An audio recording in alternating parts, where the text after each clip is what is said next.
Hello and welcome to Thinking Out Loud. I'm your co-host, Cameron McAllister. And I'm your co-host, Nathan Rittenhouse. Nathan, the subject of loneliness is one of considerable urgency right now. But I know that you're going to be speaking about this. And so once again, listeners, you get to hear us as we process through. This is how the sausage is made. That's right. The material. That's right. You're getting a view behind the scenes here. We're parting the curtain for you a little bit. But what strikes me, Nathan, is first of all, I remember the first time I heard that, loneliness is officially at epidemic levels. Mm-hmm. The Surgeon General says so. And I remember that what? The Surgeon General? You mean the same guy who puts the warnings on packs of cigarettes? Something Public health. Because Public health. Yes. So, I mean, I suppose it makes a certain amount of sense, I thought, because all right, something that can, contaminate your lungs and make you physically ill. And now we're talking about loneliness. But then my unease, I thought, no, I'm not totally wrong here. Because as I looked at some of what was being said about loneliness, things would be singled out. Physical symptoms would be singled out, like obesity, heart failure, some of these items. And I thought, okay, here's where my unease is coming in. We're treating a psychological condition, or really what I take to be a spiritual condition, as something that is purely physical. And that's very typical of what we do, because it seems to me that loneliness, the root of it, let me just go ahead and give you some of my thoughts on it, Nathan, and then I really want to hear where you're going with it, because you've got some, to my mind, sort of unique takes on this. Doesn't mean you're wrong, but it doesn't mean they're unique. Doesn't mean I'm right either. So anyway, yeah. Well, I mean, talk to us about what you've been working on here. Sure. Well, I mean, at root, I think that loneliness, we're lonely because we're estranged from Christ. Right. Okay. In many ways. I mean, I'm so with you. the central, so the most important relationship in a person's life, and this isn't unique to me. I just hadn't heard it said so directly, but this comes from Harold Senkbeil's Care of Souls. But he basically said, when I'm doing my work as a pastor, when I'm about my pastoral business with my congregation, I am not a therapist, though there's nothing wrong with therapists. And I'm not primarily a counselor. There's nothing wrong with counselors. I am concerned with the central relationship in a person's life, and that is their relationship with Christ. If their life is going calamitously wrong, the real root cause is their relationship with Christ. Something's gone drastically wrong from there, and then everything follows from that. And so I think that's just right. And when you look at loneliness, then there's an estrangement from our Creator that you see at large in our culture. And then what follows from that is the wreckage of other human relationships. But it's that fundamental relationship with Christ. When that's compromised, everything else follows. So loneliness is a spiritual condition.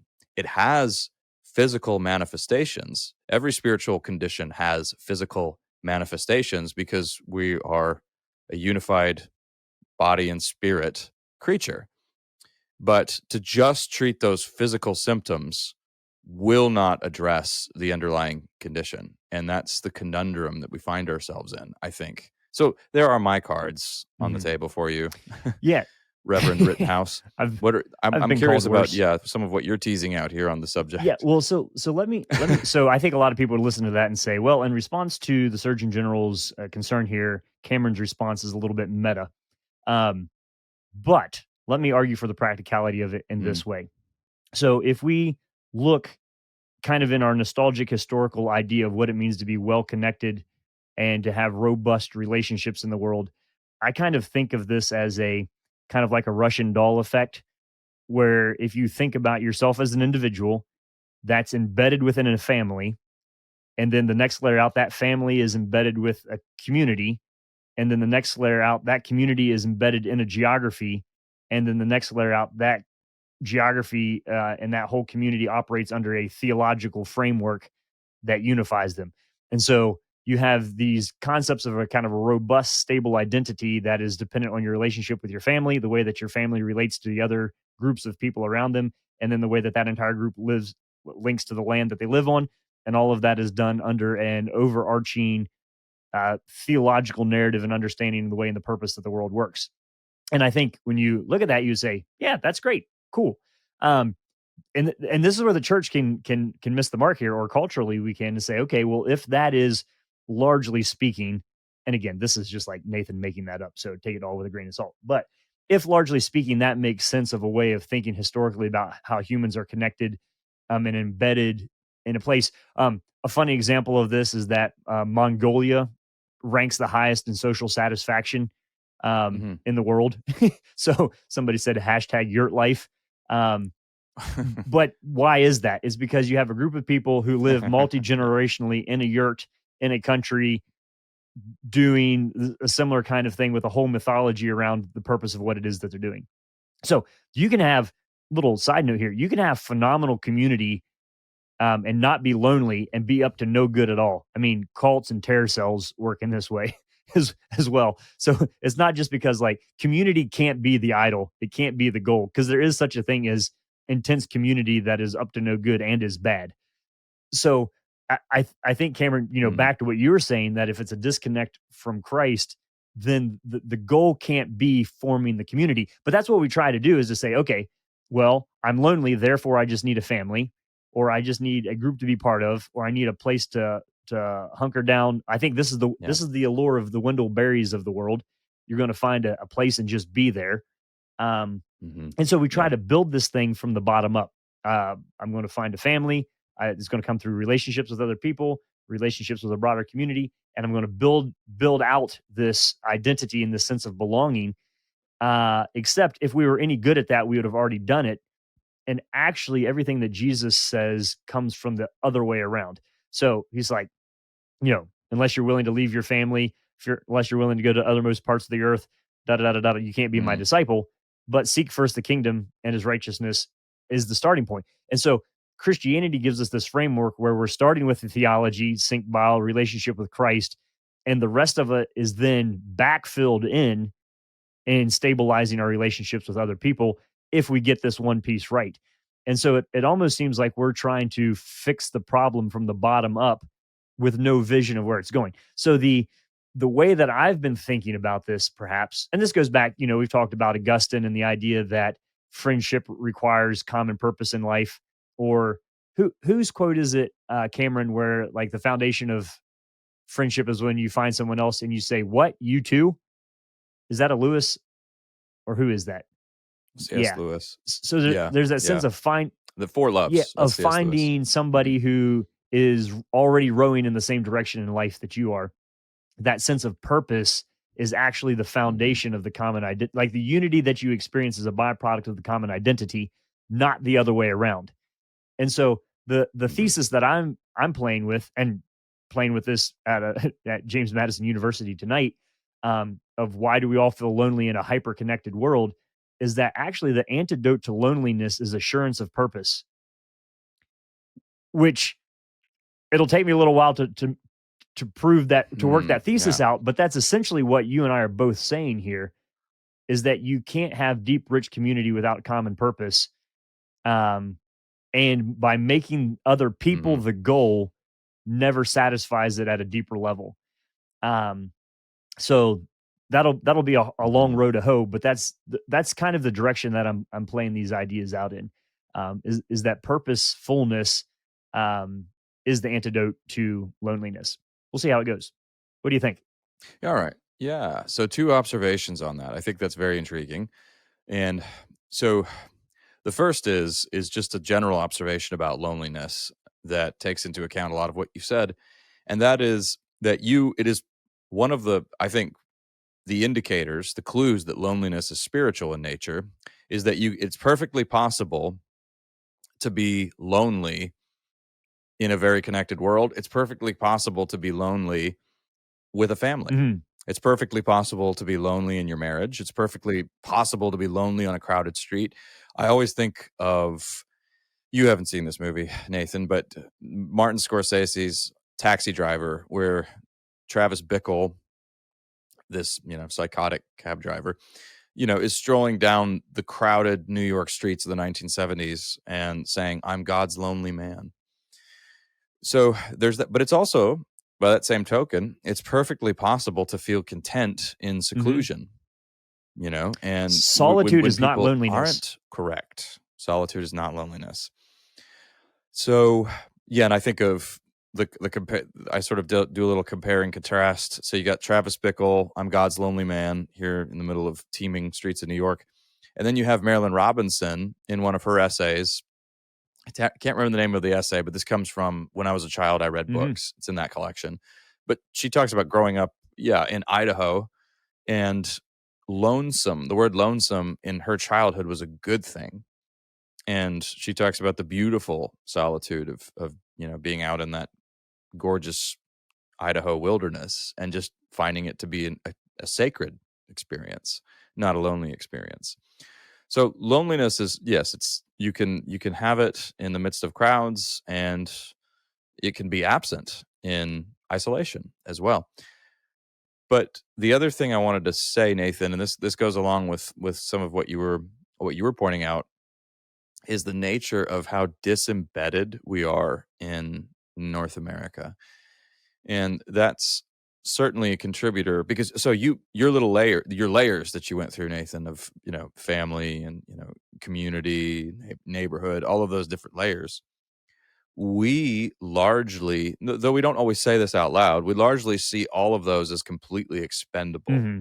because what we are after these days, largely in the interest in the idea of freedom and self-expression and forming your own identity, is just that, the goal of making yourself. The thing here, Cameron, that shouldn't really surprise us is, you're talking about how we've disembedded ourselves from these layers, and then you use the phrase along the line of like we're pursuing our self interest. And I would say that you can't pursue your self interest and then be surprised that you're lonely. Like that seems to be like a tautology of, if you're pursuing the things that are just about you, it's going to be really hard to find community around your self interest. So what I think we're looking for, we're not looking Mhm. for friends, we're looking for validators. We're not really looking for people to do community with. We're looking for people to like, yes, you are as awesome as you think. It's just really hard to on onboard other people onto your vision of reality that's all about you. And Mhm. um, it sounds crass and crude when you say it that way, but I don't know. Am I being overly cynical there, or does that just kind of seem like that would naturally follow that we would feel disconnected from other people when we're pursuing things that are just about ourselves? Well, no, I mean, if you're committed to pursuing only your own interests, and I mean, I always come back to this. Think about that Emerson quote that's so much in the DNA of America. History is an injury. And an I'm not impertinence. gonna get it completely right here because it's off the cuff here, but yeah, yeah, yeah, there you go. So, yeah, history is an impertinence and an injury to me if it be anything less than a cheerful apologue or parable of my being and becoming. I mean, goodness gracious me, if he really thinks that, then it's not too far from that thought to writing anybody who doesn't agree with you off as a toxic person. Mhm. I mean, if we just wanna meddle and get real direct here, not saying that there aren't difficulties in human relationships, not saying that you don't have to draw boundaries. But this notion that, no, anybody who, yeah, is, opposes, makes me feel emotional distress or opposes me here, write them off as a Mhm. toxic person. Yeah, now, and we're Yeah. shocked that we're lonely. Right. But so absolutely, that follows. But I want to drill in for a second to the negative community aspect again, because I think this is going to give us some answers to what, on the on the face of it, appears to be very strange behavior to a lot of people. So you made some very wise comments about, well, really a word of caution about putting community up on a pedestal, just community as such. Because the question is, yeah, but okay, what kind of community Yeah. are we talking about? Mm. I mean, Antifa ISIS is is a very community, well, yeah, okay? ISIS furnishes us with a very good illustration of what we would call a negative community. So I'm going to bring it in here. It's an admittedly extreme example, but what's not extreme or what makes it pertinent and practical is that a lot of people who are recruited into these Islamic groups, whether we're talking about Al Qaeda or, or ISIS, are upper middle class educated. Western young people. And when this first came to light, there was all this, oh, how can this be? How can this be? How can it be that they don't want a Starbucks on every corner and that, they don't love what we have here? So basically, how can it be that they're not individuals? And one very powerful answer is they recognize the emptiness and the hollowness of just vain individualism. And now they have found here not only a community, but a shared sense of purpose they have found a Mhm. moral vision. Now, granted, we would say this is a deeply misguided and skewed moral vision, but it is a moral vision and it has tremendous cohesive power. And a lot of people who feel that their lives are empty and meaningless, that can be a very dangerous combination. If the person, because I mean, that can end in, if we talk about if we push it to its logical conclusion, this ends in a number of different ways, none of them very good. That can end in self harm, that can end in suicide, or that can end in what we would categorize as increasingly Mhm. extreme Mhm. behavior or radical behavior. And I think we're going to, I mean, we're seeing an uptick in that. I think we will see more of it until we can come to a place as a culture. This is where we really do need to see reform in our institutions. We need to see reform in our culture. We keep saying this over and over again. We're going to have to see the cultivation of virtue. A community centered on virtue is really the Yeah. only Well, answer hey, here. there's another. But if Well, that's let me absent, just yeah. try to affirm my own theory here. So yeah, with ISIS, you have the theological structure. So you look at the terror event in Moscow. It's ISIS K. The K stands for a regional name that no longer exists, Mhm. but is very much a geographic term in the minds of the people there. It's within the sub community of ISIS, and so there you go. You have those parts and those pieces there. That play into this idea that it's also why the Amish have a phenomenally high retention rate, even though they send their young people out running around Rumspringer for a year, as they Mm. step out of that sense of purpose and community and identity and think, the radical individualism isn't actually as satisfying as we thought it would be. So we see many of these parallels, good, bad, negative, however you want to Mm. call it. Um, Oh, the fastest way to find unity, to feel like you have unity with people, is to get mad, though. Like, mobs are highly, highly unified. Right. Everybody is Yes. on the same page because 'cause you're Mhm. just seething in rage. Yep. And so bitterness and anger form communities faster than, anything else. Um, so there's Mhm. just mark that in the column for feeling like you're part of something not being ideal. And I mean, and of course, that we see that all over our cultural landscape, by the way. That should sound very familiar because basically, marketers and people who want your clicks and people who want, I mean, the number one commodity right now, your attention, they figured that out a while ago. And so they stoke the fires of negativity. We have an election season coming up. We often talk about we're so polarized, we're so polarized. Well, part of that polarization, it's not just erupting Mhm. naturally. It is being engineered because there's tremendous money in it. And you can elect somebody on the basis of negativity. We've seen it Multiple, actually, recently. So the last that is several absolutely national, and maybe even, not just presidential, but the last several election cycles, people have gotten elected because of who they aren't. correct. So Yes. And also, by the way, just bring this in as an aside. We were mentioned this on the last podcast. A lot of Christians who are trying to gain, hold on to their positions of influence are doing so by making a career out of saying, we're not like that. mhm. Here's what we aren't. Just putting that out there. Is that necessarily helpful or productive? It's a But a bit lot of too, those Christians are feeling very lonely but right now. And that's what's driving some of this, because they feel like, I don't fit in yes. here. Nobody understands me. And I feel like I don't belong. And I have to say that, hey, Hmm. at times in my life I've been right Hmm. there.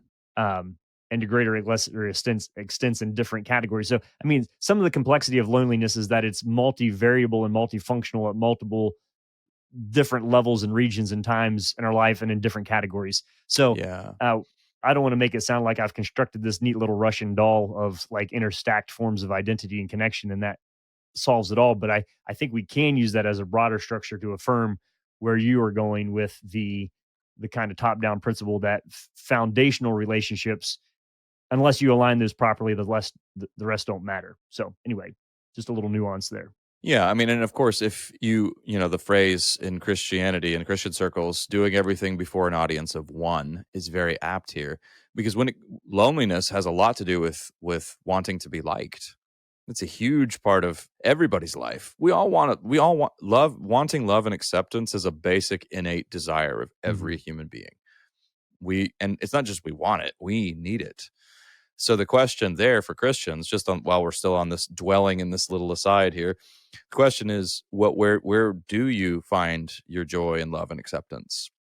Is it from God and his people, or are we seeking that through some other form of validation? Nathan, I'll just bring it up real quickly here because I just think this illustrates the point. I just mentioned to you there's this clip of Ariana Grande. I'm never sure I'm saying her name correctly, but anyway, they were asking her, "Are you religious?" And she gave the typical, "I'm not religious, but I'm very spiritual." But she said, "I grew up Catholic, but it very quickly became apparent to me that the Pope doesn't like women, and he also was homophobic." And so I said, "No, no, Mhm. I'm out. Not for me. Not for me." And then this Christian commentator says, "Oh, this is just so very sad because she's operating with this huge misconception of Christianity, and if she only knew, she would think differently." And I just thought, no, it doesn't sound to me like she has a misconception of Christianity.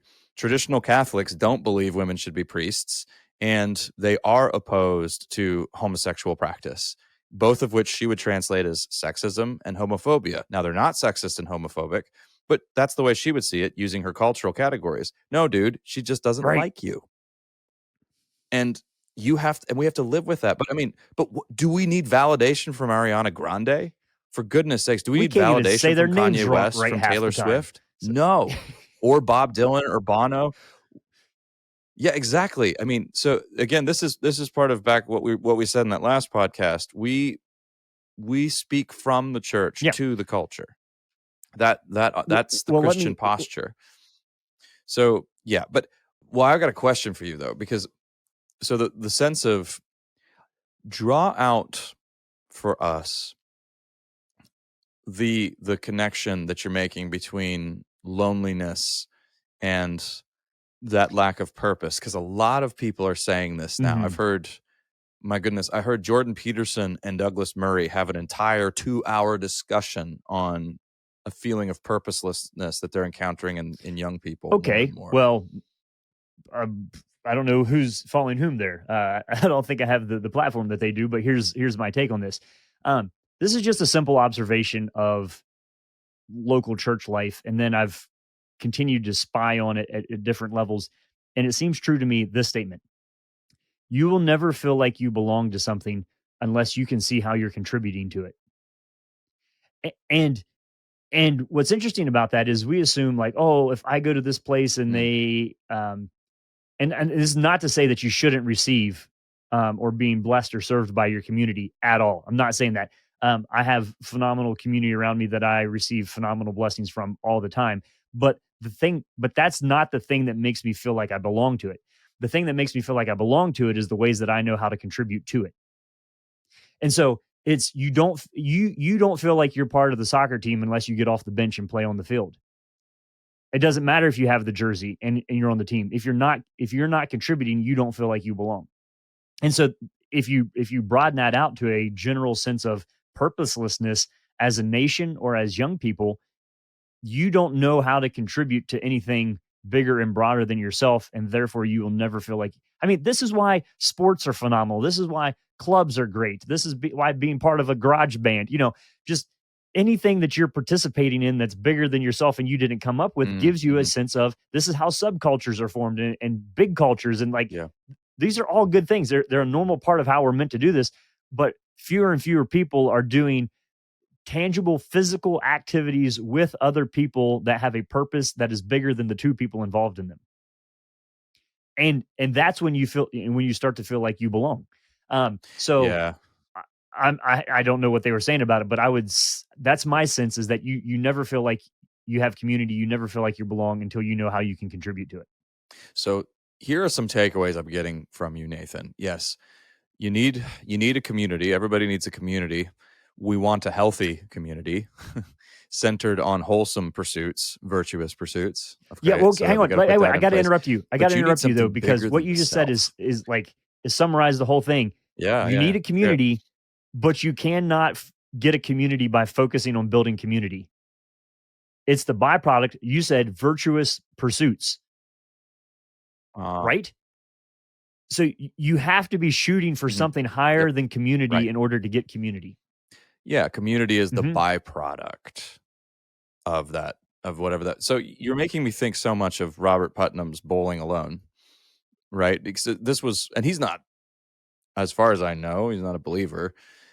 But this was a sociological study that was, most of you will probably be you've heard of this book before because it was a landmark study. It's still authoritative to this day. It's very valuable because basically looking at what was happening to American society as people stopped joining clubs, stopped being members of the Lions Club, stopped, seeing these kinds of joint pursuits as something worthwhile and focused more on just, you know, their own individual interests, and how this led the byproduct of that was a disintegration of Mhm. community and a loss of a sense of purpose.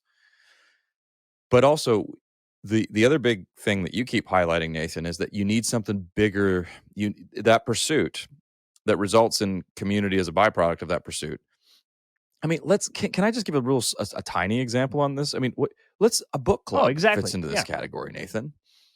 So I mean, what's the real person? What's the Yeah, a book club, if it's a good book club and you guys are all actually reading the book, which I understand is rare. If that actually happens, you're all, you're all reading the Joy Luck Club, and so by some miracle you all actually read the Joy Luck Club. Well, then what's uniting you? What's the goal? Well, the goal is the story, and you're delving into it and unpacking it together and looking, getting achieving insight into the story together. But then but the result is also you form a community, and it's not just that you all love Amy Tan. You guys start to, friendships happen, get-togethers are structured around this, but you have a goal. There's a Mhm. telos. The telos is we will Yeah. read this book, but a community happens. So that's one small example, and those are things that we should all be doing, by the way. The ability to just free associate, do those free associations. Those are. I kept, Nathan. I have to correct an error I've made. I kept attributing the little platoons of civility to Roger Scruton. It's Scruton is quoting Oh, Edmund well, you Burke quote Burke too, there. so I mean, That is Edmund Burke that's who nice we says got that that. sorted out. Yeah, so I guess it all works out in the end. But we ought to be doing that. But there's something bigger than the self, and that's I think the sticking. I would guess, Nathan, that's one of the big sticking points for a lot of us because we're hardwired right now to no, no, no. I mean, the Mhm. self is it. That's the whole universe for me. That's what I should be focusing on. But no, you need something bigger Yeah, than so the what self. the paradox at play here is that we are more lonely than ever while being more hyper connected than ever. Except when we step back and look at the categories in which we're hyper connected, none of them are actually the most meaningful forms of connection.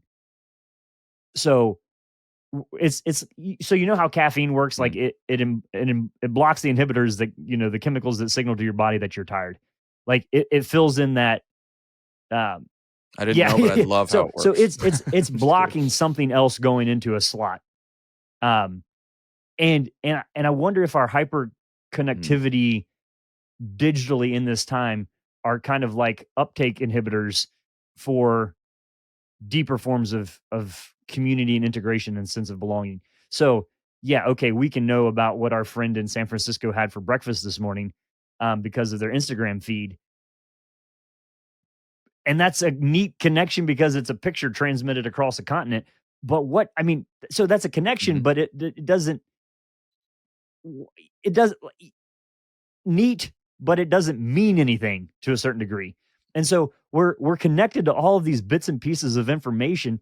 It's not actually, Tell me, Nathan, tell me. is that a connection or is that just more of a that's more of just Oh an no, yeah, observation, so, isn't it? so but It's not really it's a not a connection. connection. But we It talk would be a about connection connection. as if there's a Yeah, digital. We assume that digital, like it, like okay, we're struggling with good internet connection on recording this podcast.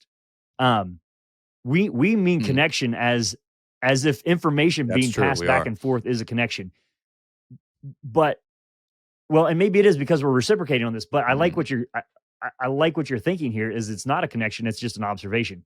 Yeah, looking at somebody's a picture of their breakfast isn't the connection. Eating breakfast with Correct. them would be a connection.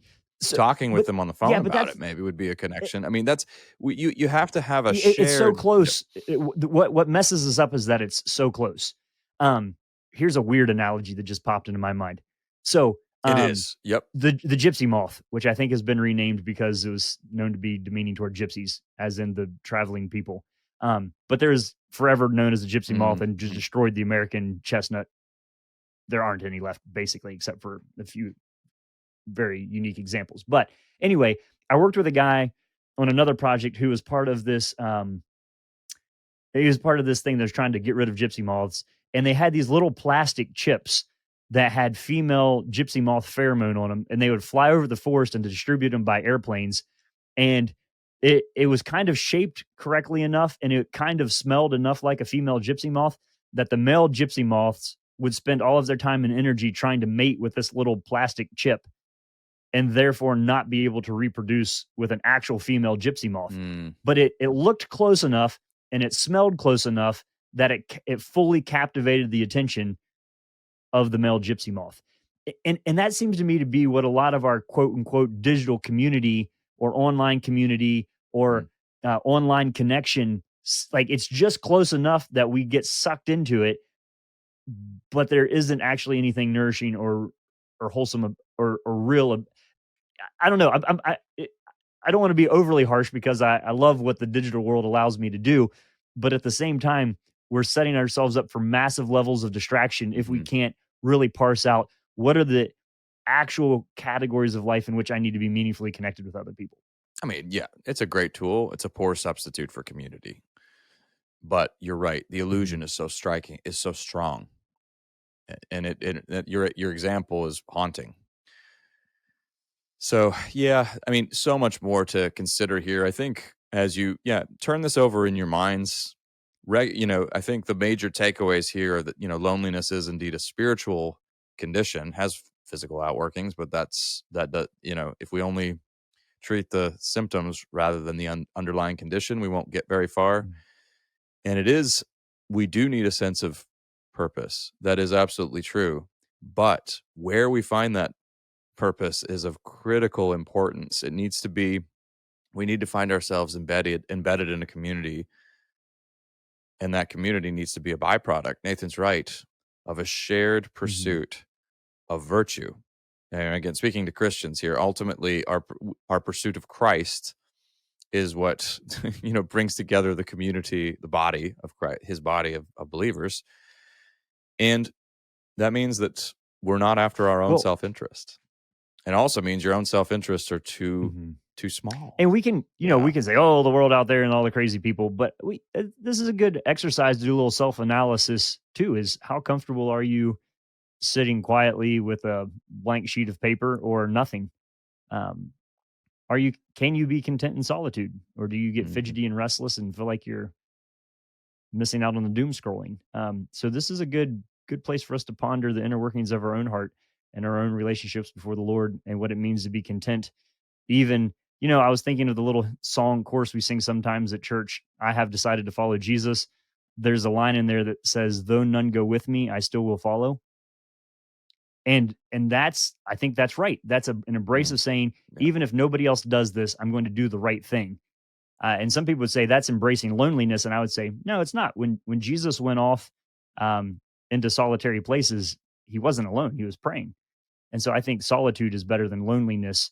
When we're looking at those times in which we feel like we're deeply communing with the Lord, we're confident in what it is that He wants us to be doing with our lives, and we sense the pleasure of communing with Him, uh, though none go with me.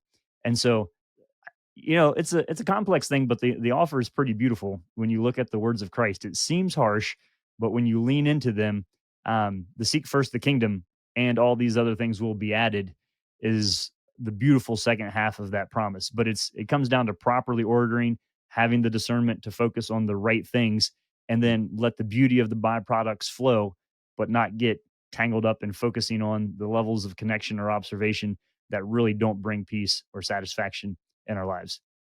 I don't I don't think we got to all of the practical outworkings of this, Cameron, but I think we stirred the pot enough to make me think about some things. And hopefully for those of you who are listening along as well, you can think about both your own life and then also how you invite other people into the purposes that you have in life, as you follow the Lord and help people see how they fit into the church and into the world and the community. Those are real gifts when you can help people discern what it is that God is asking for them. So lean into that as well. You've been listening to Thinking Out Loud, a podcast where we think out loud about current events and Christian hope. Thanks for listening to Thinking Out Loud.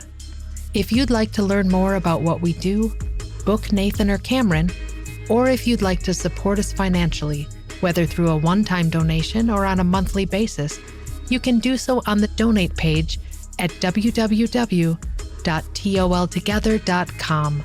That's toltogether.com.